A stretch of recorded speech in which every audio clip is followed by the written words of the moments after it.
Welcome to Black and Proud, a series dedicated to sharing African American heritage and culture and redefining what it means to be Black American. Black and Proud is excited to present this year's Black History Month's theme, The Soul of the West, a look at African Americans seeking freedom westward. Our first stop on our journey west is Kansas, Nebraska, Oklahoma, and Colorado. After the Civil War ended in 1865, African Americans came to the awful realization that although they had been quote-unquote freed, they were treated as second-class citizens, facing harsh violence from the KKK and civil rights discrimination such as black codes and the Jim Crow law. Southern African Americans looked to the North and the West.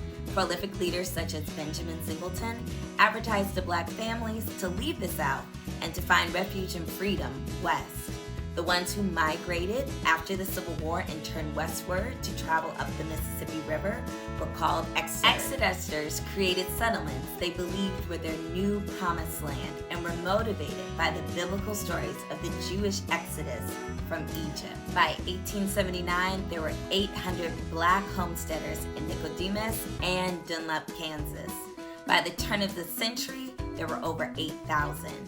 Nicodemus is named after an African prince placed in captivity in the American colonies who later bought his own freedom. Further west in Nebraska and Oklahoma, Black communities such as Taft, Langston, and Boley were created, and in Colorado, Deerfield. It is estimated that 20 to 40,000 African Americans fled the South in the 15 years after the Reconstruction era, looking westward to freedom. Join me next time as we continue to look at the African American presence in the West.